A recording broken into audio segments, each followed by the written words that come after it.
नमस्कार प्यारे साथियों, स्वागत है आप सभी का आपका प्यारा सा यूट्यूब चैनल एजुकेशन लेक्चर। देखिए साथियों, आज हम लोग क्लास 12 बायोलॉजी चैप्टर नंबर 3 मानव जनन, ठीक है, ह्यूमन रिप्रोडक्शन का वन शॉट देखने वाला है। तो इस वीडियो को पूरा देखिए।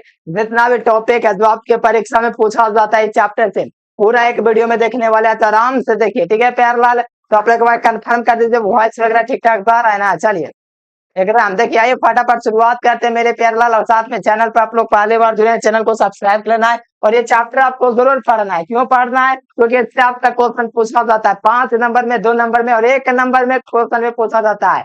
सारा डाउट क्लियर रहेगा तभी आप लोग बना पाएंगे, ठीक है प्यारे लाल। तो चलिए शुरुआत करते हैं। और साथ ही साथ मेरे प्यारे बच्चों, चैनल पर पहली बार जुड़े हैं तो चैनल को सब्सक्राइब करना है। सब्सक्राइब करने के साथ एक ऑल नोटिफिकेशन बेल होता है, उसको दबा लेना है, ठीक है। और व्हाट्सएप ग्रुप में जो विद्यार्थी नहीं जुड़े हैं, ठीक है, इस नंबर पर आपको व्हाट्सएप ग्रुप में जुड़ जाना है। देखिए इस नंबर पर मैसेज कर दीजिएगा, हाय या हेलो कीजिएगा ना, तो यहाँ से व्हाट्सएप ग्रुप का मैसेज आएगा। जो गर्ल्स होंगे गर्ल्स ग्रुप ज्वाइन कीजिएगा, बॉयज होंगे बॉयज ग्रुप ज्वाइन कर लीजिएगा, ठीक है। किसी का कोई नंबर नहीं देखेगा कौन किसका नंबर है, ठीक है। आराम से सेफ होकर के ज्वाइन कर लीजिएगा। आइए प्यारे बच्चों, पीडीएफ नोट्स के लिए आप लोग इस नंबर पर कॉन्टेक्ट करना, पूरा सब्जेक्ट का मिल जाएगा। तो आइए शुरुआत करते हैं। वन शॉट वीडियो होने वाला है चैप्टर 3 का, ठीक है। आराम से देखिए, पूरे मन से देखिए, तन से देखिए, पूरा आपका डाउट क्लियर हो जाएगा। तो ये शुरुआत करते हैं। देखो यहाँ पर आपका पहला टॉपिक क्या है कि मानव प्रजनन तंत्र, यानी कि मानव जो प्रजनन तंत्र है वो क्या है। यानी कि मानव प्रजनन, यानी कि मानव कैसे प्रजनन करता है। जैसे कि आपको पता है कि अपने संतति अपने पीढ़ी को बनाए रखने के लिए जनन जरूरी है, तो मानव प्रजनन करता है, ठीक है। तो मानव प्रजनन तंत्र है क्या? तो देखिए यहाँ पर कहा जाता है कि प्रजनन तंत्र मनुष्य में नर एवं मादा में अलग अलग प्रकार के लैंगिक तंत्र पाए जाते हैं। यानी कि पुरुष में अलग होता है, स्त्री में अलग होता है। कौन सा जनन? तो लैंगिक जनन, यानी कि प्रजनन प्रजनन जो होता है प्रजनन तंत्र, उसमें मनुष्य में होता है, ठीक है। प्रजनन तंत्र हर जीवधारी में होता है प्रजनन तंत्र, ठीक है। लेकिन मनुष्य की यहाँ पर बात कर रहा है, तो मनुष्य में नर एवं मादा में अलग अलग प्रकार के लैंगिक जनन तंत्र होते हैं। क्या होते हैं? नर और मादा में अलग अलग लैंगिक जनन तंत्र पाए जाते हैं, या 2 प्रकार के होते हैं, ठीक है। ये जो जनन होता है प्यारे बच्चों 2 प्रकार का होता है, ठीक है। यहाँ पर देखिए लैंगिक, यहाँ पर 2 प्रकार के होते हैं। लैंगिक अंग जो होता है प्यारे बच्चों आपका प्राथमिक, ठीक है। यहाँ पर आपका जो होता है प्यारे बच्चों क्या होता है? प्राथमिक अंग होता है, एक द्वितीयक लैंगिक अंगों से बने होते हैं, क्योंकि इसमें 2 प्रकार का होता है। प्राथमिक लैंगिक जनन होता है,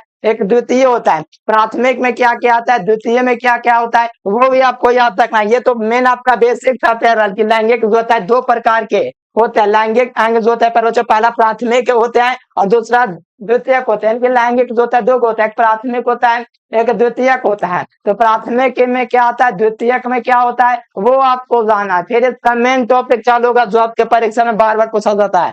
देखो यहाँ पर ये सब जान लेना है, क्योंकि ये सब नहीं जानोगे तो आगे समझ में नहीं आएगा, इसलिए इसको जान लीजिए, ठीक है। कहा जा रहा है कि प्राथमिक लैंगिक अंग, यानी कि प्राथमिक लैंगिक जो अंग है वो कौन कौन से हैं। जो प्राथमिक लैंगिक अंग जो होते हैं वो कौन कौन से हैं, तो यहाँ पर देखा जाए तो कहा जा रहा है कि प्राथमिक लैंगिक अंग के अंतर्गत प्राथमिक लैंगिक अंग, यानी कि जो प्राथमिक लैंगिक अंग है उनके अंतर्गत कौन कौन आ रहे हैं। जो प्राथमिक है, जो सबसे पहले, ठीक है, तो जिनके अंतर्गत दोस्तों क्या होता है, युग्मकों का निर्माण होता है। इनके जो गैमेट्स होते हैं, युग्मकों का जो निर्माण होता है प्राथमिक लैंगिक जनन के अंतर्गत आते हैं, जिनका दोस्तों क्या होता है, युग्मकों का निर्माण होता है। जैसे कि नर में क्या होता है, विरेचन होता है, ठीक है। जैसे इंग्लिश में क्या कहा जाता है, टेस्टिस कहा जाता है। इनके नर में क्या होता है, आपका विरेचन होता है, ठीक है। और यहाँ पर मादा में क्या होता है, ओवरी, ठीक है। यहाँ पर मादा में क्या होता है, ओवरी होता है। ये क्या प्राथमिक आपका जनन अंग है। यानी कि प्राथमिक जनन अंग में क्या आया, आपका नर में आपका विरेचन आया, ठीक है। मादा में क्या आया, ओवरी आया। प्राथमिक जनन अंग के अंतर्गत आए। इन अंगों के ये दोनों दोस्तों युग्मकों के साथ हार्मोन का भी उत्पादन होता है। इन अंगों के दोस्तों जो होता है, इन अंगों के द्वारा क्या होता है, हार्मोन होता है, उसकी उत्पत्ति भी होता है। यानी कि इन अंगों द्वारा क्या होता है, हार्मोन से उत्पत्ति होता है, जिसके कारण आप लोग समझ सकते हैं, ठीक है। नर तथा मादा, नर में आपका प्रेषण होता है, याद रखने का ऑब्जेक्टिव में पूछा जाता है। पूछा जाता है कि नर जनन का भाग है, तो आपको ऑप्शन में दे देगा वृषण दे देगा, अंडाणु दे देगा, इस प्रकार से बड़ा सारे ऑप्शन रहेगा। तो नर जनन तंत्र में आपका क्या होता है, टेस्टिट होता है, जिसे हम लोग हिंदी में वृषण कहते हैं, और मादा में ओवरी होता है। ये मेन टॉपिक है, इसको समझिएगा तभी आपको आगे समझ में आएगा, ठीक है। तो जैसे कि आपका नर में पढ़ना है, फिर मादा में पढ़ना है, यही 2 टॉपिक है पूरा इस चैप्टर में, और इस चैप्टर में यही 2 टॉपिक से सबसे ज्यादा क्वेश्चन पूछा जाता है, ठीक है। तो आराम से कर लीजिए, ठीक है। एक बार और जान लीजिए, प्राथमिक लैंगिक जनन जो होते हैं वे अंग आते हैं जिनके अंतर्गत क्या होता है, युग्मकों का निर्माण होता है। देखिए युग्मकों का निर्माण होता है जिसमें नर में वृषण तथा मादा में ओवरी होता है। यहाँ पर थोड़ा सा नीचे आइए, यहाँ पर देखिए, यहाँ पर आपका द्वितीयक में क्या होता है, देखो प्राथमिक लैंगिक जनन आप लोग देखें कि नर में वृषण तथा मादा में ओवरी होता है। उसी प्रकार से सेकंड आपका देखेगा द्वितीयक लैंगिक जनन, ठीक है। इसमें क्या आता है, द्वितीयक जो लैंगिक जनन है इसमें क्या होता है, युग्मकों के निर्माण में भाग ये नहीं लेते हैं। इनके युग्मक का जब निर्माण करना होगा तो इनका कोई भाग नहीं होता है, इनका कोई, ये युग्मक के निर्माण में भाग नहीं लेते हैं। कौन, ये आपका द्वितीयक लैंगिक जनन जो है युग्मक, ठीक है। युग्मक माने कि जोड़ा जो होता है इसमें नहीं आपका आवश्यकता जो द्वितीय लैंगिक जनन है, परंतु ये लैंगिक जनन प्रजनन के लिए अति आवश्यक है। इनके लैंगिक जब प्रजनन करना है तो द्वितीयक जो लैंगिक अंग है उनकी ज्यादा आवश्यकता होती है, इनकी भी अति महत्वपूर्णता होती है, ठीक है, जनन करते समय। परंतु ये जो अंग होता है लैंगिक प्रजनन के लिए अति आवश्यक होते हैं, द्वितीय या सहायक जनन अंग कहलाते हैं। देखो इनको हम लोग क्या कर सकते हैं, द्वितीय अंग या तो सहायक जो सहायता करता है, ठीक है, द्वितीय अंग या सहायक अंग इनको कह सकते हैं आपका द्वितीयक लैंगिक जनन को। इन अंगों के द्वारा हार्मोन का उत्पादन नहीं होता है, हार्मोन के द्वारा उत्पादन जो होता है वृषण और ओवरी वगैरह में होता है, लेकिन यहाँ पर जो होता है इन अंगों जो इसके अंतर्गत जो अंग आते हैं इनके द्वारा किसी भी हार्मोन का जो होता है ना उत्पादन नहीं होता है। जैसे वृषण में तो होता है, ओवरी में भी होता है, लेकिन यहाँ पर जो होता है दूसरी अंग जो है द्वितीय अंग में जो भी आते हैं इनके द्वारा हार्मोन होते हैं ना वो आपका उत्पन्न नहीं होता है। कौन, तो द्वितीयक आपका दोस्तों आपका लैंगिक जनन के द्वारा, ठीक है, इनके द्वारा हार्मोन का उत्पादन नहीं होता है। एग्जाम में पूछेगा तो आप लोग याद रखिएगा द्वितीयक लैंगिक जनन के द्वारा कोई भी हार्मोन का उत्पादन नहीं होता है, ये सिर्फ और सिर्फ प्रजनन के लिए अति आवश्यक होता है, ठीक है। उदाहरण के लिए देख लीजिए, उदाहरण के लिए देख लीजिए शुक्रवाहिनी, जहाँ पर देखो वो बताएंगे शुक्रवाहिनी क्या है आगे फिगर के साथ पूरा बताएंगे, ठीक है, पूरा डिटेल्स में। तो ये आपका उदाहरण के लिए द्वितीयक लैंगिक जनन में शुक्रवाहिनी आएगा, उसके अंतर्गत यूरेथ्रा आएगा और इत्यादि और भी बहुत सारे चीजें जो द्वितीयक लैंगिक प्रजनन के अंतर्गत आते हैं। तो आपको प्राथमिक में आप लोग समझ गए, द्वितीयक भी आप लोग समझ गए। प्राथमिक में आपका ये होता है कि उसके द्वारा हार्मोन का उत्पादन होता है और द्वितीयक लैंगिक जनन के द्वारा कुछ भी आपका उत्पादन नहीं होता है, ये सब प्रजनन के लिए अति आवश्यक होता है। उदाहरण के लिए शुक्रवाहिनी होगा जो कि प्रजनन के लिए आवश्यक होगा, ठीक है, और यहाँ पर यूरेथ्रा होगा ये भी आपका प्रजनन के लिए आवश्यक होगा। चलिए आइए प्यारे, आइए नेक्स्ट टॉपिक अपना आप लोग देख लीजिए, ठीक है। देखो ये आपका मानव, देखिए मानव नर जनन तंत्र, ये आपका पैरेलल थे, ध्यान से देख लीजिए मानव नर जनन तंत्र, ठीक है। ये आपके परीक्षा में 5 नंबर का पूछा जाता है। या तो कहेगा कि फिगर के साथ नामांकित चित्र बनाए या तो फिगर के साथ नामांकित वर्णन करें, ठीक है। तो नर और मादा दोनों के लिए दिए पैरेलल, तो इसको आपको आराम से कर लेना है। देख लो इसी प्रकार से आपको फिगर बनाना है, ठीक है। अगर आप लोग कहेंगे तो अपने हाथों से बना सकते हैं, लेकिन मैंने ये आपका स्पष्ट दिख रहा है इसलिए मैंने ये फिगर लगा दिया। देखिए यहाँ पर आप लोग देख लीजिए नर जनन तंत्र के भाग है, इनमें आपका कुछ अंग होते हैं सहायक अंग होते हैं, मुख्य अंग होते हैं, इनके अंतर्गत सहायक ग्रंथियां होते हैं। ये सब जो पहले आपको जान लेना है। तो यहाँ से आप लोग जान लीजिए प्राथमिक अंग, मैंने अभी आपको बताया कि प्राथमिक अंग के द्वारा क्या होता है, तो हार्मोन का उत्पादन होता है। प्राथमिक अंग में क्या होता है, प्राथमिक अंग जो होता है यानी कि जो मेन होता है वो क्या होता है, वृषण होता है, तो इसमें हार्मोन का उत्पादन होता है। देखिए यहाँ पर कहा जा रहा है कि प्राथमिक अंग में क्या होता है, वृषण होता है जो कि शुक्राणु इसमें होता है, ठीक है। वृषण में क्या होता है, शुक्राणु, वृषण में ही शुक्राणु का निर्माण होता है, ठीक है। और ये नर युग्मक होता है। देखो पूछेगा एग्जाम में कि वृषण कैसा युग्मक है, नर मादा दोनों ऐसे दे देगा ऑप्शन, तो आपको याद रखना शुक्राणु जो होता है वृषण में बनता है, वृषण में जब शुक्राणु बनता है तो यह आपका नर युग्मक के अंतर्गत आता है। और ये प्राथमिक अंग होता है क्योंकि ये जो होता है हार्मोन का उत्पादन करता है। क्या करता है, अगर कोई मानव शरीर में अगर वृषण रहेगा ही नहीं तो हार्मोन का उत्पादन नहीं होगा, मतलब वो हिजरा हो जाएगा, क्या हो जाएगा उसके जैसे छक्का कहते हैं, ठीक है। तो यहाँ पर आपको याद रखना है हर पुरुष में, ठीक है, वृषण होता है, अगर वृषण नहीं रहेगा, ठीक है, तो शुक्राणु का निर्माण नहीं होगा, जिसके कारण समझिए आप लोग देखते होंगे छक्का वगैरह, ठीक है, ये हार्मोन उत्पादन ही नहीं होगा, ठीक है, तो वो उस स्थिति में आपका चला जाता है। तो आपको पता होना चाहिए कि प्राथमिक जो होता है पुरुष में जो होता है ये आपका नर जनन होता है, जिसमें आपका क्या होता है मेरे प्यारे, आपका शुक्राणु का निर्माण होता है। जैसे कि ये आपको वृषण दिख रहा है, इसमें 2 गो होता है, ठीक है, ये आपका एगो दिया है लेकिन आपको 2 गो इस साइड से आपको लग रहा है एगो है, लेकिन प्रत्येक पुरुष में दो दो को रहता है। अगर एक भी रहेगा तो काम चलेगा, फिर भी एक जोड़ा रहता है, ठीक है। यही वृषण होता है, देख रहे हो ये आपका क्या है, वृषण है। दो दो को रहता है, आपको एगो दिख रहा है, और ये बाहर में लटका हुआ रहता है, काहे रहता है आगे हम आपको बताते हैं, ठीक है। ये वृषण है मेरे प्यारे लाल, इसी में आपका शुक्राणु होता है, निर्माण होता है, शुक्राणु का निर्माण इसी में से होता है। और जैसे ही दोस्तों थोड़ा सा टाइम होता है तो इसमें आकर के शुक्राणु क्या होता है, परिपक्व होता है, यानी कि इसमें आके मैच्योर होता है। इस समय के साथ ये क्या होता है कि आपका इस समय के साथ फिर कहाँ जाता है, यहाँ पर आपका शुक्राशय के पास पहुंचता है, किसके माध्यम से, तो शुक्रवाहिनी के माध्यम से। यानी कि यहाँ पर जो शुक्राणु है मेरे प्यारे अधिवृषण में आता है, ठीक है। यहाँ पर इसको क्या मिलता है, पोषण वगैरह का, ये तो ये मैच्योर होकर के आता है, यानी कि पूरा शुक्राणु कहाँ का मैच्योर होता है, अधिवृषण में। देखो ये आपका वृषण है, ठीक है, ये वाला जो लिखा हुआ है भाग ये क्या वृषण है। और ये जो है मेरे प्यारे लाल ये आपका वृषण कोष है, जो थैलेनुमा संरचना होता है। कैसा होता है, एक थैलेनुमा संरचना होता है जो शरीर के बाहर लटका रहता है, ठीक है। तो ये थैलेनुमा संरचना होता है, ठीक है, इतना थैलेनुमा संरचना होता है। तो इसमें शुक्राणु का जब भी निर्माण होता है, वृषण जो होता है प्यारे बच्चों किसके अंदर रहता है, तो वृषण जो होता है थैलेनुमा संरचना के अंदर होता है। यहाँ से जैसे ही शुक्राणु का निर्माण होता है तो यहाँ पर आपका वृषण आकर जमा होता है, ठीक है।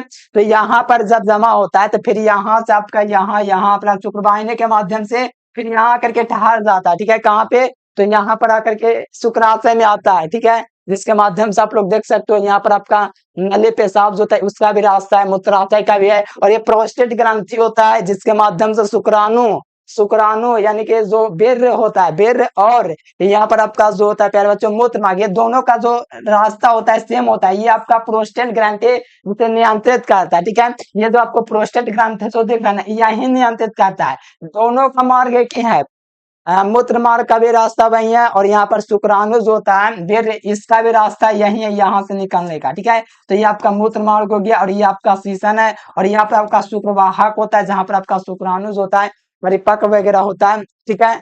यहाँ पर अधिवेशन होता है, यहाँ पर शुक्रवाहक के जरिए यहाँ पर जो होता है यहाँ पर आकर के जमा होता है, ठीक है। और यहीं से यहाँ पर इसको गंध मिलता है, ठीक है। आगे आपका सारा दिया हुआ है देख लीजिए। फिर देखिए सहायक अंग कौन होता है, इसमें सहायता जो करता है जनन में, ठीक है। ये तो आपका प्राथमिक अंग था जो कि जरूरत था, मेन यही था। फिर उसके बाद सहायक करें, यानी कि सहायक कौन होता है, देखो सहायक ग्रंथि के अंतर्गत, देखो सहायक अंग के अंतर्गत क्या है, शुक्रवाहिका है, ठीक है। फिर अधिवृषण है, शुक्रवाहिनी है, वृषण कोश है, और मूत्र मार्ग है। यानी कि देखिए वृषण को छोड़ करके जितना भी आपको अंग दिख रहा है ना ये सब सहायक अंग है। देख लो यहाँ से नाम शुक्रवाहक जो है प्यारे तो ये भी आपका सहायक अंग है। अधिवृषण जो कि ये आपका दिख रहा है थैलेनुमा जो इस प्रकार से दिख रहा है ना तन्नी को, ये वाला आपका क्या होता है, अधिवृषण होता है। ये अधिवृषण में ही शुक्राणु क्या होता है, परिपक्व होता है। और ये शुक्रवाहिनी होता है जिसके माध्यम से होता है शुक्राणु यहाँ से यहाँ आपका रास्ते पे यहाँ पे आता है, ठीक है। और यहाँ पे देखिए वृषण कोष होता है, ठीक है। वृषण कोष तो आपको दिख रहा है जिसमें आपका दोनों वृषण होता है थैलेनुमा संरचना में, ठीक है। दोनों वृषण इसी में रहता है, किसमें, वृषण कोष में। और ये मूत्र मार्ग आप लोग देख लीजिए यहाँ से, ठीक है, बाहर निकलता है। चलिए ये आपका हो गया। फिर सहायक ग्रंथि देख लीजिए, ये तो अंग था। अब सहायक ग्रंथि देख लीजिए, सहायक ग्रंथि में क्या होता है, देखिए सहायक ग्रंथि यहाँ से देखिएगा तो सहायक ग्रंथि में क्या होता है, शुक्राशय होता है, ठीक है। प्रोस्टेट ग्रंथि जो मेन ग्रंथि होता है अगर ये गल गया तो समझिए एक बीमारी होता है जिसे कहते हैं प्रोस्टेट कैंसर, ठीक है।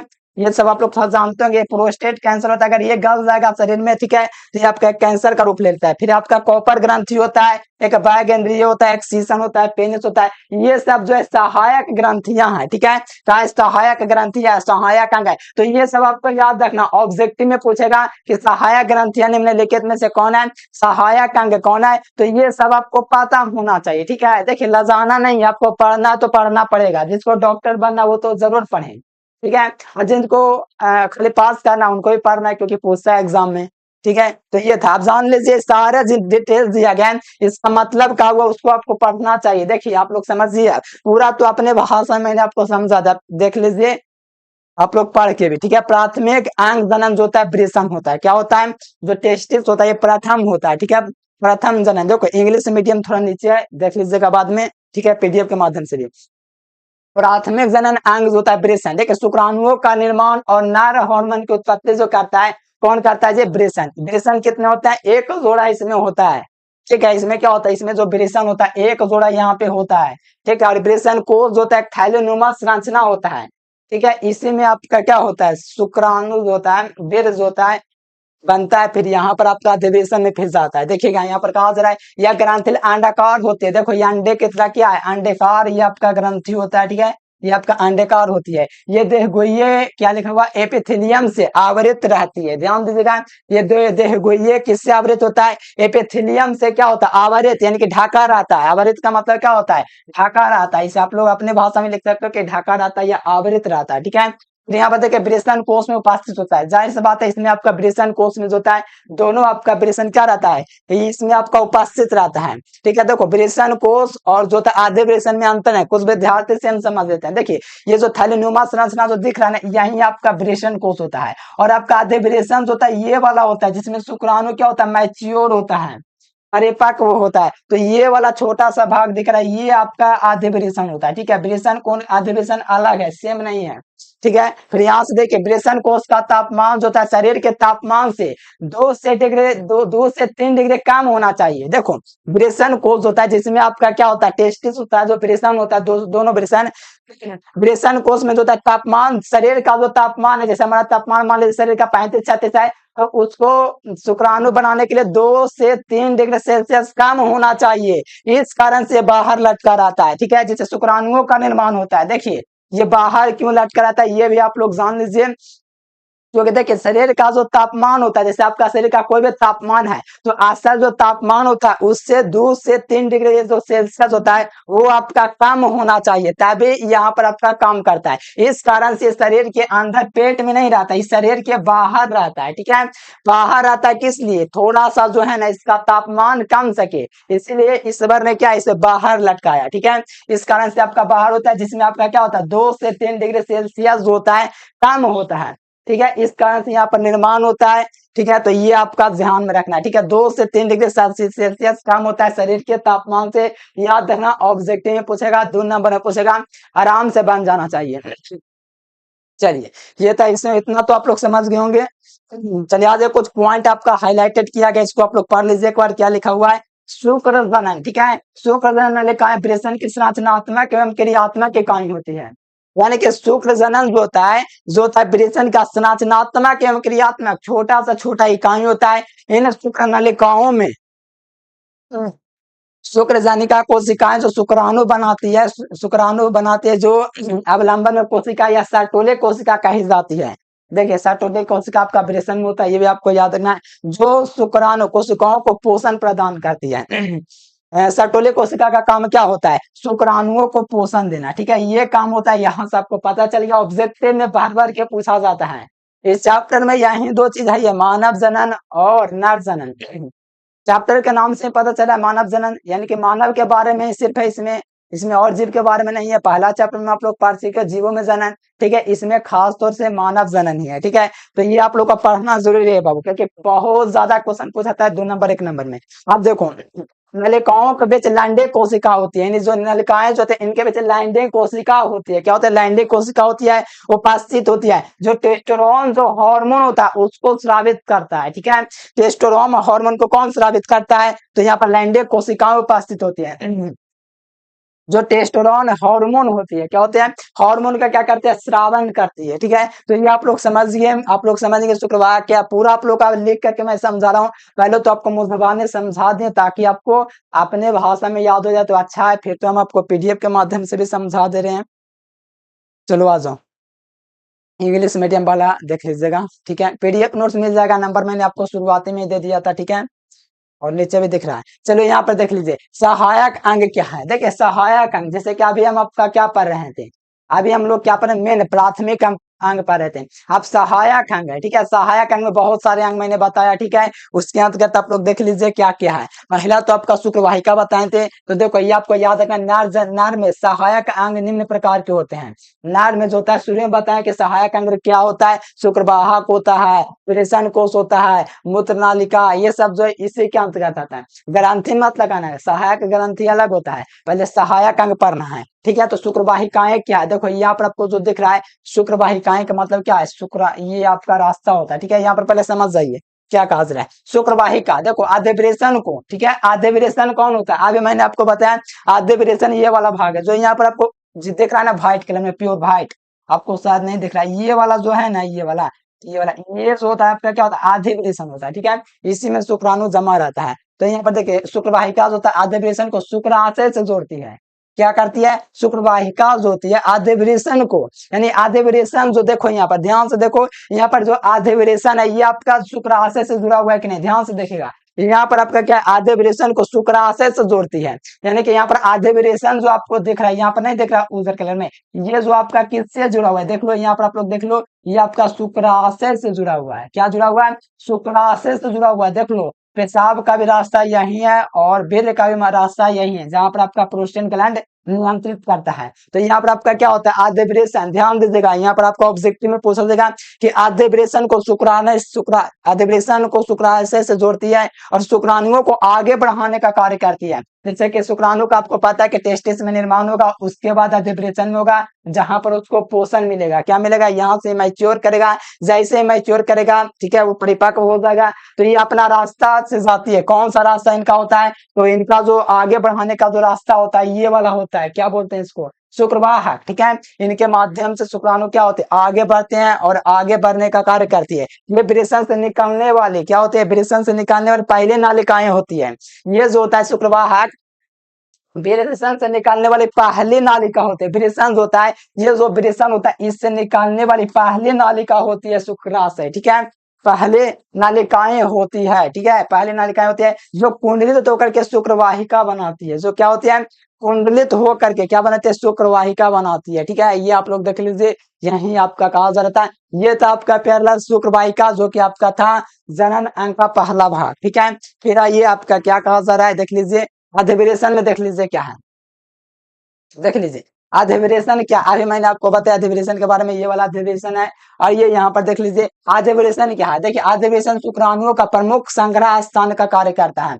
यानी अधिवेशन जो होता है शुक्राणुओं का, मैंने बोला यहाँ पर आपका परिपक्व होता है, यानी कहिए तो शुक्राणुओं का प्रमुख संग्रह जहाँ पर इकट्ठा होता है यही स्थान कार्य कराता है। इसके अलावा अधिवेशन में शुक्राणुओं का परिपक्वन भी होता है। देखो मैंने बोला था परिपक्व मैच्योर यहीं पर होगा शुक्राणु, कहाँ पे, आधेवरेशन में। देखो मैंने शुरुआती में आपको अपने भाषा में समझा दिया, वो आप लोग सुन के आपको याद हो गया, ठीक है। फिर हम आपको पढ़ के लिख के समझा दे रहे हैं। यह शुक्रवाहों का समूह होता है, सही बात है। ये जो होता है क्या होता है, गैंग बोलते हैं, पीआर आपको जो गैंग दिखता है शुक्रवाहों का गैंग है, शुक्रवाहिका का गैंग है, ठीक है। इसमें जो पूरा जो चीज है ये आपका शुक्रवाहिका के रास्ते से होकर के ही गुजरेगा और सीधे जाएगा शुक्राशय में, ठीक है, जिसमें शुक्राणुओं का क्या होता है, परिपक्व होता है। यही वही बात जो मैंने आपको शुरुआत में बताया, यही सब आप रिविजन करते जाइए और आपको याद हो जाएगा सुनने से ही, ठीक है।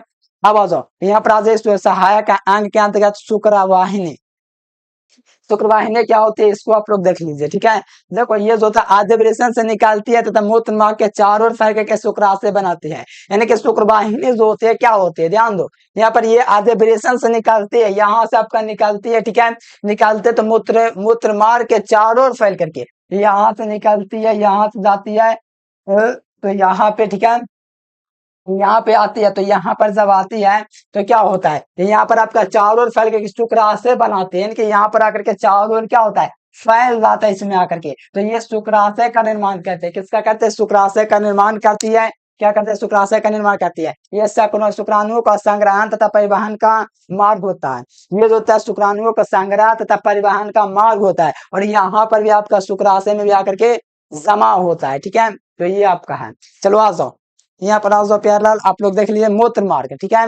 ये जो मूत्र मार्ग आपको दिख रहा है देख लो, इसी में पढ़ लो फिर सहायक ग्रंथि आ जाएगा। देख लो यहाँ पर आप लोग देख लीजिए मूत्र मार्ग, ठीक है। मूत्र मार्ग में क्या होता है, मूत्र तथा बेरे दोनों इसी मार्ग से बाहर निकलता है शरीर से, ठीक है।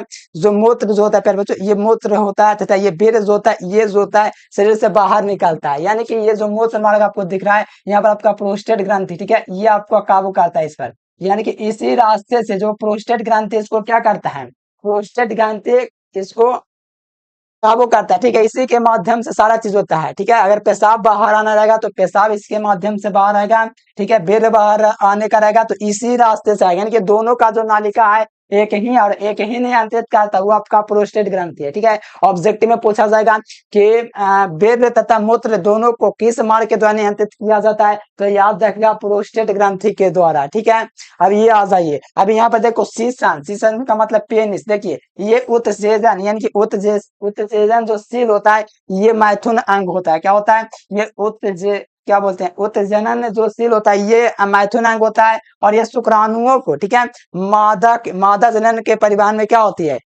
सहायक होते हैं। ये शुक्राणुओं को जो होता है, ठीक है, शुक्राणु जितना भी है, ठीक है, इसके मादा जनन मार्ग में परिवहन प्रवेश कराने का एक सहायक मार्ग होता है। कौन? तो शीर्षण। तो ये आप लोग देख लीजिए, यहाँ पर आपको सारा दिख रहा है। ठीक है, तो ये था प्यारेलल, क्या था, ये सहायक अंग था। प्राथमिक अंग वृषण के बारे में, टेस्टिस के बारे में बताएं। फिर आपका सहायक यानी कि सहायता करने वाला अंग भी मैंने आपको सहायक अंग बताया। अब सहायक ग्रंथि आ जाइए। ग्रंथि क्या? कॉपर ग्रंथि, प्रोस्टेट ग्रंथि और सारा ग्रंथि है, 3-4 ग्रंथि है, तो उसके बारे में आप लोग पहले जान लीजिए। ठीक है, ये पूरा डिटेल्स में आपको समझा दिए, कभी भी नहीं भूलिएगा। ठीक है, आ जाइए यहाँ पर देखिए सहायक अंग क्या होता है। देखिए सहायक ग्रंथि आ जाओ। आप देखो ग्लैंड देख लो, ग्रंथि में आपका क्या है, देखो आपका 3D एनिमेशन यहाँ पर दिख रहा है। ठीक है, ये आपका जो दिख रहा है ना, यही आपका होता है, इसीलिए मैंने फिगर को लगाया है 3D एनिमेशन। देखिए यहाँ पर जो ये वाला जो आपको दिख रहा है ना, यही आपका ग्लैंड होता है। और यहाँ पर आपको 2 टेस्टिस दिख रहा है। ठीक है, और ये आपका जो दिख रहा है प्यारेलल, ठीक है, ये आपको दिख रहा है, ये आपको क्या दिख रहा है, पेनिस दिख रहा है। ठीक है, तो ये जो है प्यारेलल यही आपका होता है, यही नियंत्रित करता है। प्रोस्टेट ग्रंथि इसी को कहा जाता है। ठीक है, प्रोस्टेट ग्रंथि। ठीक है, प्रोस्टेट ग्रंथि यही है। ठीक है, यहाँ से समझ लीजिए। और ये ग्रंथि जो होता है क्या होता है, देखो 3 प्रकार का होता है सहायक ग्रंथि। इसके अंतर्गत क्या होता है, ये आप ग्रंथि जो होता है क्षारीय द्रव स्रावित करते हैं। ये जो होता है प्रोस्टेट ग्रंथि जो होता है, ये क्षारीय कर देता है। ठीक है, बेल को क्या कहता है, क्षारीय कर देता है। तथा ये क्षारीय करता है जो मूत्र मार्ग में अपशिष्ट मूत्र से उत्पन्न अम्लता को समान करता है। ठीक है, जो मूत्र मार्ग में क्या होता है, अपशिष्ट मूत्रता को क्या कहता है, अम्लता जो होता है उसको समाप्त करता है। ठीक है, कौन करता है, प्रोस्टेट ग्लैंड।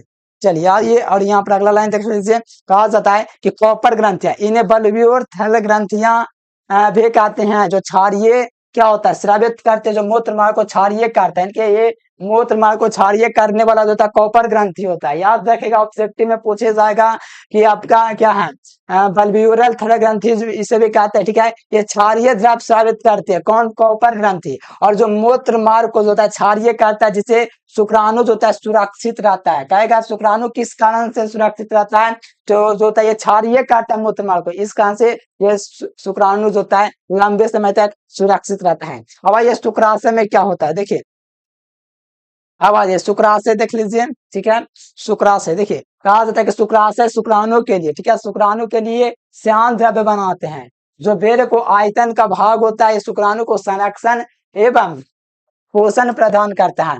यह देखो शुक्राशय में क्या होता है, इससे एक चिपचिपा पदार्थ स्रावित होता है। ये जो होता है शुक्राशय, इससे चिपचिपा पदार्थ जो होता है स्रावित होता है शुक्राशय के द्वारा। ठीक है, और ये यहाँ पर देख लीजिए, हाँ अब देखिए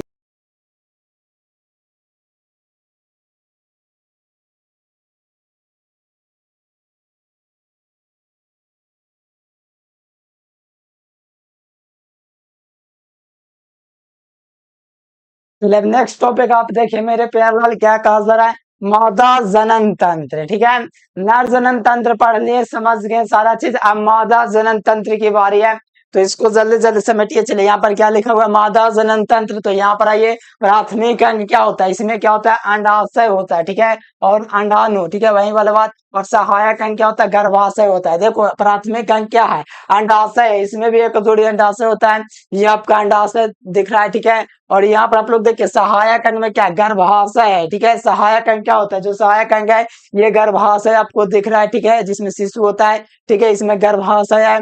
और यहाँ पर आपका ग्रीवा भी है। ठीक है, ये जो आपका भाग है, ये वाला आपका क्या है, ग्रीवा है। ठीक है, और ग्रीवा के बाद आप देखिए आगे क्या है, अंडवाहिनी भी है। ठीक है, इसमें क्या है मेरे प्यारे लाल, ये जो है अंडवाहिनी भी है। ठीक है, और यहाँ पर आपका ये क्या उनसा भाग है, तो ये आपका योनि है। ठीक है, और सहायक ग्रंथि देखेगा तो आस्तन ग्रंथि होता है, बार्थलियो ग्रंथि होता है। ठीक है, बार्थलिन ग्रंथि ये क्या होता है मेरे प्यारे लाल, तो ये आपका सहायक अंग होता है। इसके अतिरिक्त है क्या है मेरे प्यारे लाल, बाघ क्या लिखा, वाह ज्ञानेंद्रिय और जैगन शैल है, और क्लेटोसोरस और लघु भगोष्ठ है, ठीक है। इसी के अंतर्गत आता है सहायक अंग, सहायक ग्रंथियों के अंतर्गत, और सहायक अंग इसमें बहुत कम होता है, गर्भाशय, ग्रीवा, अंडवाहिनी और योनि होता है, ठीक है। तो ये आपका था, समझ लीजिए, ठीक है।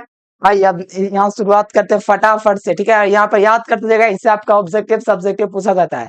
देखो इसका मुख्य भाग जो होता है मेरे पहला अंडाशय, ठीक है। अंडाशय में क्या होता है, ध्यान दो।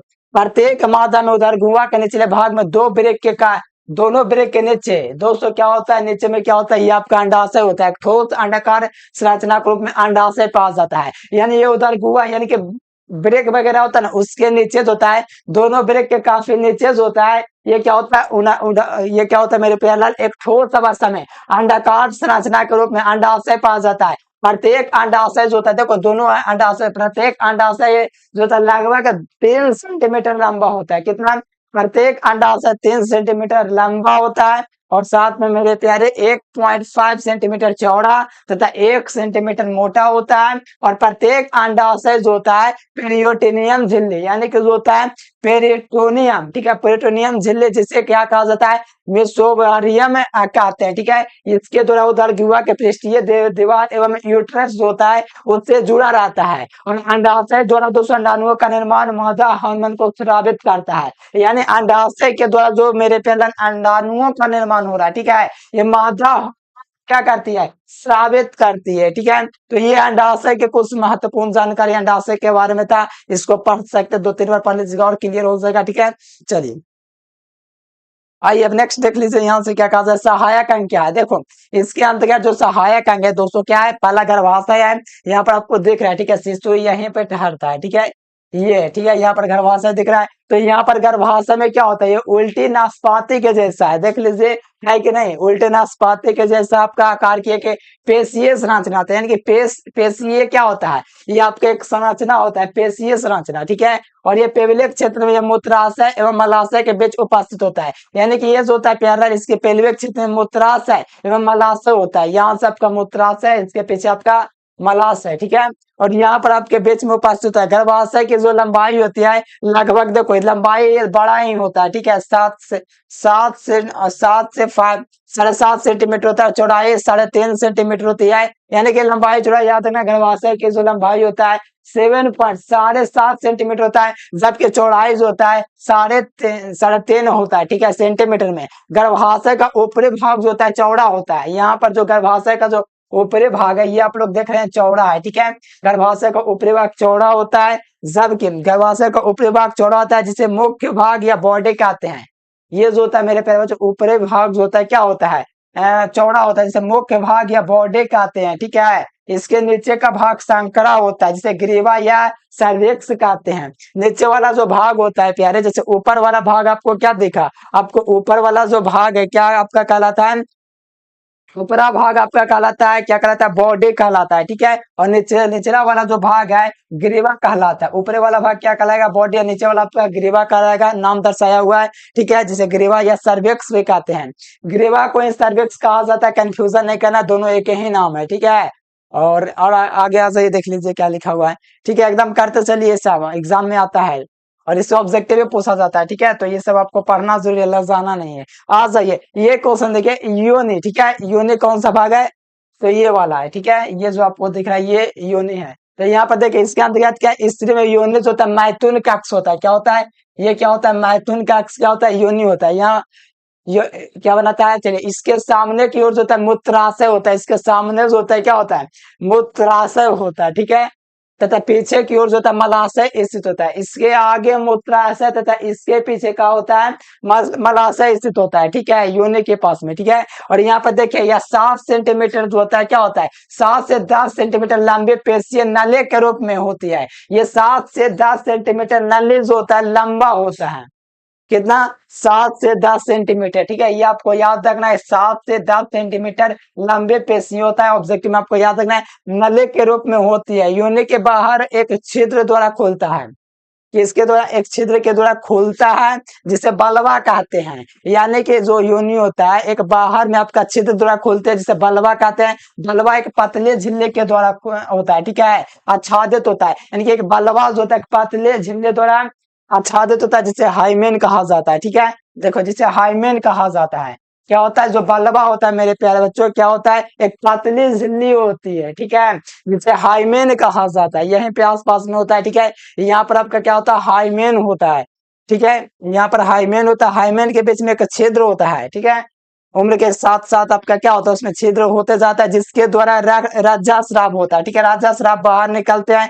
शारीरिक परिश्रम व्यायाम के कारण ये टूट जाता है, या साइकिल तरह चलाने या खेल कूद या भारे सामान उठाते उठाते क्या होता है, किसी का पहले टूट जाता है, किसी का बाद में टूटता है, ठीक है। यानी कि शारीरिक परिश्रम करेंगे, ठीक है, काम भोज करेंगे तो ये क्या होता है हाइमेन टूट जाता है। शारीरिक परिश्रम व्यायाम अथवा खेल कूद के दरमियान या साइकिल चलाते समय अधिकतर का टूट जाता है, ठीक है। तो ये जो होता है हाइमेन क्या होता है नष्ट हो जाता है, खत्म हो जाता है। हाइमेन के बाद छोटे से स्थान को क्या कहते हैं, छोटे छोटे जैसे हाइमेन होता है छोटे छोटे छिद्र हो जाता है, ठीक है, ठीक है। तो ये जो होता है इसी को हम लोग क्या कहते हैं वेस्टिब्यूल कहते हैं, ठीक है, क्या कहते हैं वेस्टिब्यूल कहते हैं, ध्यान रखिएगा। चलिए आइए, ये आपका क्लियर। अब आओ तो सहायक ग्रंथि क्या होता है, देखो सहायक ग्रंथि मादा में क्या होता है, मादा में सहायक ग्रंथि के अंत का बार्थोलियन ग्रंथि आता है, ठीक है। सहायक ग्रंथि क्या होता है बार्थोलियन, ठीक है, बार्थोलियन ग्रंथि आता है। बार्थोलियन ग्रंथि जो होता है लेविया माइनर के नीचे स्थित होता है। ये जो होता है मेरे प्यारे बच्चों क्या होता है बार्थोलियन ग्रंथि होता है लेविया तथा माइनर के स्थित होता है, एवं क्या देखो बेजाइल ओरिफाइड्स के आसपास में ये खुलता है, ठीक है। इससे स्रावित होने वाला पदार्थ जो होता है बेजाइना के अम्लता को उदासीन बनाता है तथा इसे चिकनाहट पैदा करता है। चलो ये आपका, अब देखिए यहाँ पर आपका क्या लिखा हुआ है आसन ग्रंथि, ठीक है, इसको पढ़ लीजिए फटाफट। देखिए क्या लिखा हुआ आसन ग्रंथि क्या है, इसके अंदर क्या होता है स्त्रियों एवं पुरुषों के दोनों बक्स के बाहर, देखिए यहाँ पर स्त्रियों एवं पुरुषों दोनों में होता है, देखिए दोनों का बक्स के भाग में क्या होता है सामने की ओर दो उभरे हुए तथा वर्णकेंद्र निपल पाया जाता है, ठीक है। लेकिन विकास करता है सिर्फ स्त्रियों में, ठीक है, इसका भी इसका रीजन होता है। चलिए रीजन, चलिए यहाँ पर देखिए स्त्री एवं पुरुषों में जो होता है दोनों बक्स होते हैं, दोनों के पास बक्स होता है, ठीक है। लेकिन स्त्रियों में क्या होता है भाग के सामने की ओर जो होता है दो उभरे हुए तथा वर्णाकृत निपल पाया जाता है, ठीक है, फिगर से समझ सकते हैं। निपल के चारों ओर के क्षेत्र जो होता है एरियोला कहते हैं, ठीक है। और पुरुषों में ये ग्रंथियां अक्रिय होती है, सक्रिय नहीं होता है, ये स्त्रियों में सिर्फ सक्रिय होता है, बाकी पुरुषों में जो होता है ये बक्स दोनों जो होता है क्या होता है अक्रिय होता है, यानी सक्रिय नहीं होता है, ठीक है, अक्रिय होता है। स्त्रियों में इसके चारों ओर जो होता है क्षेत्र में वसा का अधिक जमाव होने के कारण ये फूली होती है, यानी कि पूछा जाएगा एग्जाम में, ठीक है। तो आपको याद रखना वसा के कारण फूला रहता है, ठीक है। और ये एवं आसन के रूप में दिखाई देती है, ठीक है, याद रखना प्रत्येक आसन के भीतर पाए जाने वाले संयोजी उत्तक, ठीक है, 15 से 20 पालियों में आप लोग देख सकते हो बांटा हुआ है, ठीक है, बट रहता है प्रत्येक पालिका एक दूसरे से घनाकार से युक्त उत्तर उत्तक एवं बसा उत्तक द्वारा अलग रहते हैं। किसके द्वारा अलग रहते हैं, तो यहाँ से याद रखना प्रत्येक पालिका, इसमें जो आपको पालिका दिख रहा है, ठीक है, इसमें जो होता है एक दूसरे से, ठीक है, क्या होता है एक घनाकार से युक्त उत्तक एवं बसा उत्तक के द्वारा अलग होते हैं। कौन सा उत्तक, संयुक्त उत्तक एवं बसा उत्तक के द्वारा अलग ये रहते हैं, ठीक है। बाकी फिगर आप लोग देख के समझ सकते हैं, ठीक है। आ जाइए नेक्स्ट आप लोग देख लीजिए, आवाज है बाह्य केंद्रीय, ठीक है।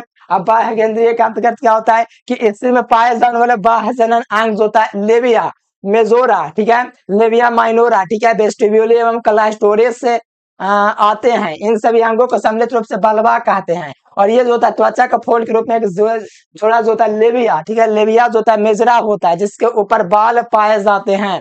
और लेविया जो होता है माइनोरा के त्वचा के दूसरे फोल्ड होता है जो लोबिया के मेजोरा में स्थित होता है, ठीक है। ये सब थोड़ा ऑब्जेक्टिव है, थोड़ा बेसिक था, इसको नहीं भी लिखते तो चलता काम, ठीक है। देखिए मैंने पूरा प्रयास किया गहराई में, ठीक है, ताकि आपका कितने गहराई में पूछे आपका क्वेश्चन है पूछे। ये थोड़ा सा जो ऑब्जेक्टिव के लिए मैंने लिख रखा भाई है पुरुष वाला है, ठीक है, इसको भी मैंने करवा ही दिया है, ठीक है। चलो ये आपका हो गया। अब आ जाओ युग्म जनन, ठीक है। अब यहाँ से फटाफट आप लोग देख लीजिए, ये आपका 2 नंबर में आप सारा क्वेश्चन पूछने वाला, ठीक है।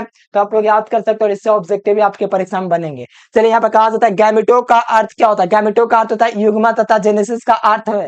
देखो गैमेटोजेनेसिस का अर्थ क्या होता है, देखो गैमेटो का अर्थ होता है युग्मक, गैमेटो का मतलब क्या होता है युग्मक, ठीक है, युग्मक मतलब समझ सकते हो, ठीक है। और जेनेसिस का मतलब होता है तो उत्पादन, क्या होता है गैमेटो का मतलब युग्मक और जेनेसिस का मतलब उत्पादन, यानी कि युग्मक का उत्पादन, ठीक है, ये कहा जा रहा है। इसके क्रिया के निर्माण को युग्मक जनन कहते हैं। यह क्रिया प्राथमिक लैंगिक अंगविभेषण के नर में तथा अंडाशय के मादा में होता है। ये जो क्रिया होता है प्राथमिक लैंगिक अंगविभेषण, ठीक है, ये जो होता है नर में तथा अंडाशय में तथा नर में क्या होता है वृषण में तथा अंडाशय मादा में होता है ये वाला काम, ठीक है। नर के वृषण द्वारा, ठीक है, नर के वृषण के द्वारा नर युग्मक, ठीक है, नर युग्मक बनते हैं, यानी कि नर के जो वृषण में होता है नर युग्मक बनते हैं, तथा मादा के वृषण में क्या बनता है, अंडाणु की, जिसे शुक्राणु या स्पर्म कहते हैं। देखो नर के वृषण द्वारा उत्पन्न जो नर युग्मक होता है उसको हम लोग क्या बोलते हैं, शुक्राणु बोलते हैं, या स्पर्म इसको कहते हैं। मादा में अंडाशय द्वारा मादा युग्मक जो होता है आपका तैयार किया जाता है, जिसे अंडाणु या ओवा कहा जाता है। देखो अगर मादा में अंडाशय द्वारा मादा युग्मक उत्पन्न होता है तो उसको शुक्राणु या स्पर्म कहा जाता है, जबकि स्त्रियों जो होती है इसमें अंडाणु या ओवा कहते हैं इसको, ठीक है। मादा युग्मक जो होता है क्या होता है, ओवा या अंडाणु। शुक्राणुओं के बनने की जो क्रिया होती है, ठीक है, ये आपका स्पर्म स्पर्मेटोजेनेसिस से एवं अंडाणुओं के निर्माण की क्रिया ओजेनेसिस कहलाता है। ऑब्जेक्टिव में याद रखना है, शुक्राणुओं की बनने की क्रिया क्या करेगा, स्पर्म जब आपका जनन करेगा बनेगा तो इसको हम लोग एस्पेटोजेनेसिस, यानी कि स्पर्म का क्या हो रहा है, जेनेसिस हो रहा है, उत्पादन हो रहा है, जबकि अंडाणुओं का निर्माण की क्रिया ओजेनेसिस कहलाएगा। क्या कहलाएगा, ओजेनेसिस कहलाएगा, ओजेनेसिस कहलाएगा। और यहाँ पर अंड जनन कहलाएगा। अंडाणु एवं शुक्राणुओं का विकास जो होता है आदि जनन कोशिका से ही होता है, ठीक है। ये सब जो है आराम से कर लीजिए।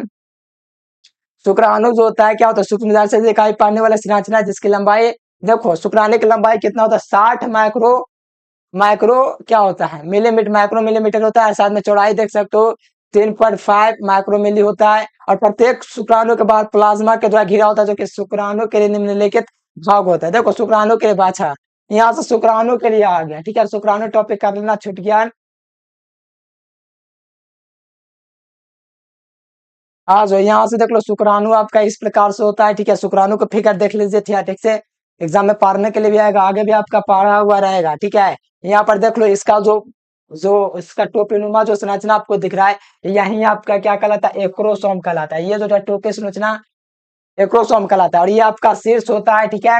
और ये देखो बाबा के देखो पूछ इसका 3-4 भाग होता है, जिसमें से आप लोग देख सकते हो पहला सिर होता है, यानी शुक्राणु का ऊपरी जो फूला हुआ भाग जो होता है वो सिर होता है, ठीक है। ये जो होता है मेरे प्यारे, ये जो फूला हुआ भाग जो होता है शुक्राणु है, आपको ऐसे नहीं दिखेगा, इसको माइक्रोस्कोप से देखिएगा ना तो दिखेगा, ठीक है, स्पर्म या शुक्राणु में, ठीक है। तो यहाँ पर आपको दिखेगा मेरे प्यारे, ये जो है एक्रोसोम का भाग है, ये इसका शीर्ष भाग है, ठीक है, जिसके मध्य में एक आगुनित केंद्रक उपस्थित होता है। इसके मध्य में जो होता है एक आगुनित केंद्रक उपस्थित होता है शुक्राणु के मध्य भाग में, ठीक है। ये मध्य भाग आपको दिख रहा है, ठीक है, इसमें पाया जाता है इसका, ठीक है। और इसकी ऊपरी जो होता है टोपेनुमा एक संरचना होता है, जिसे इसकी जो टोपेनुमा जो संरचना है शुक्राणु का, इसी को एक्रोसोम कहते हैं। और ये कैसे गति करता है, अपने पूछ के बदौलत गति करता है, आगे सारा जान जाएंगे, ठीक है। ढका रहता है।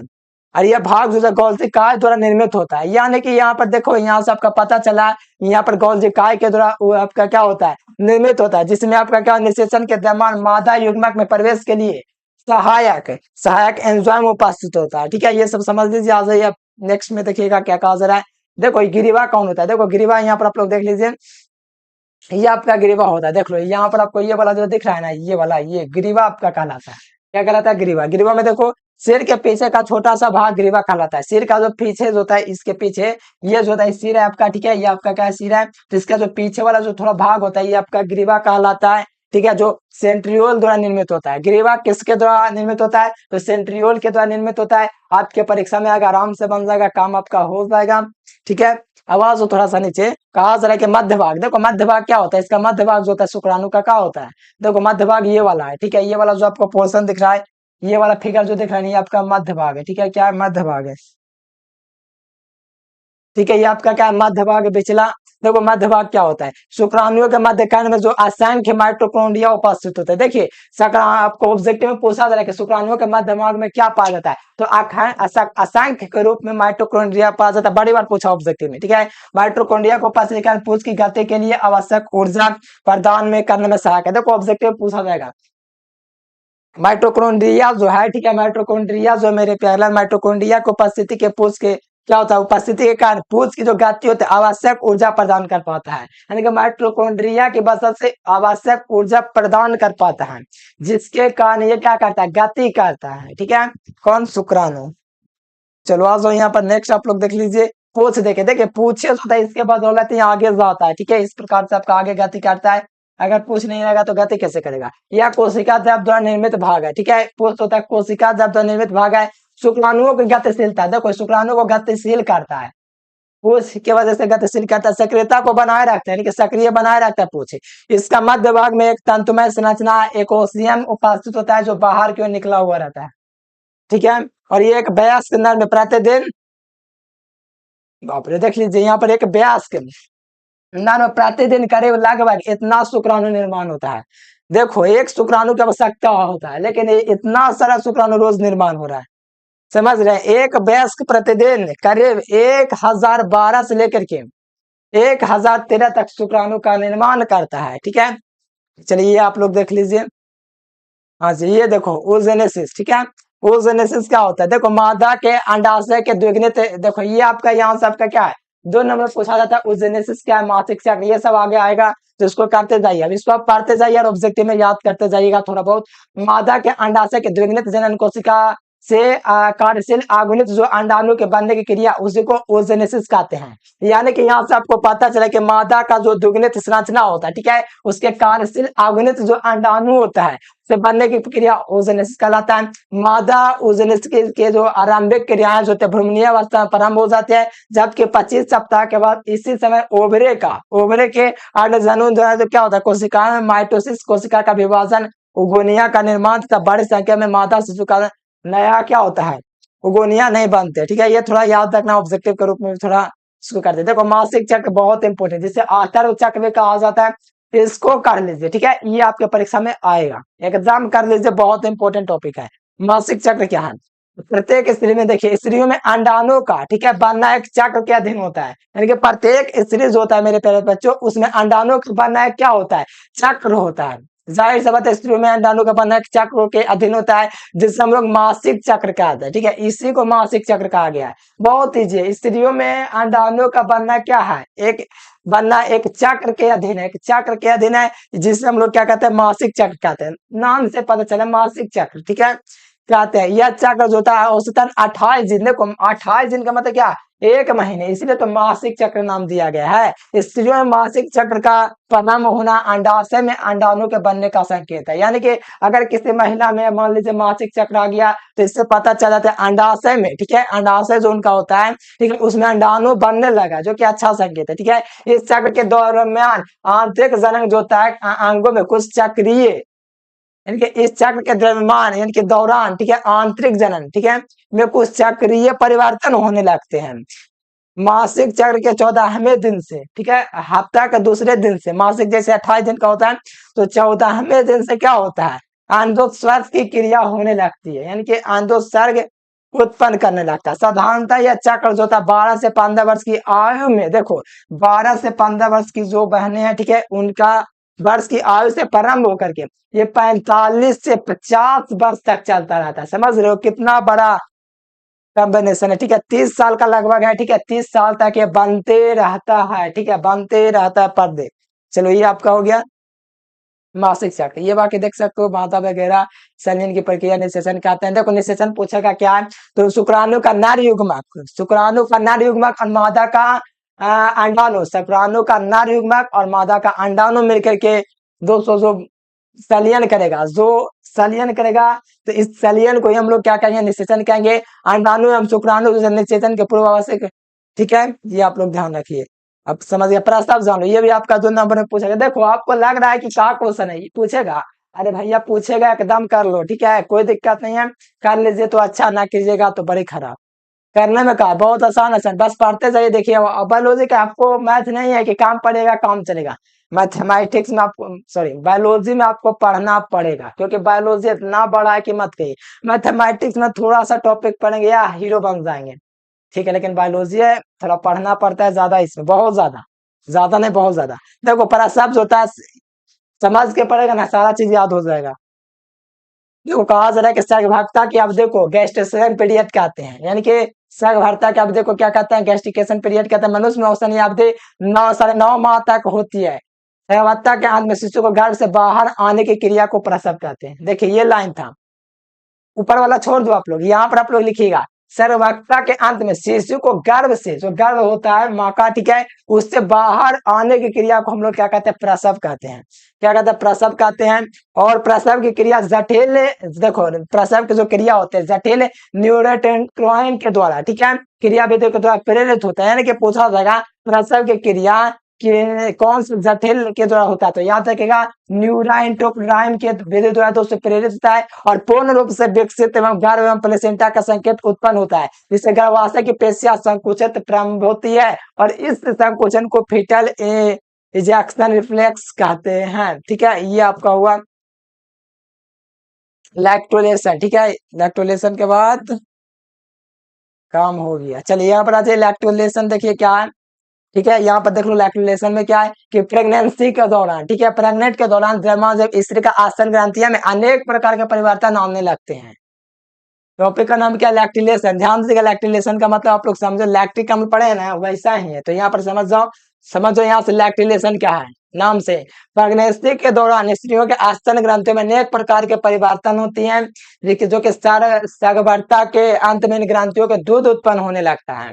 यानी कि सर्गवर्ता के अंत में जो होता है, इनसे क्या होता है, दूध का उत्पादन होने लगता है इन ग्रंथियों से। ठीक है, और जिसे लैक्टिलेशन कहा जाता है। एकदम आसान है, क्या है, जो नाम से काम का पता चल जा रहा है।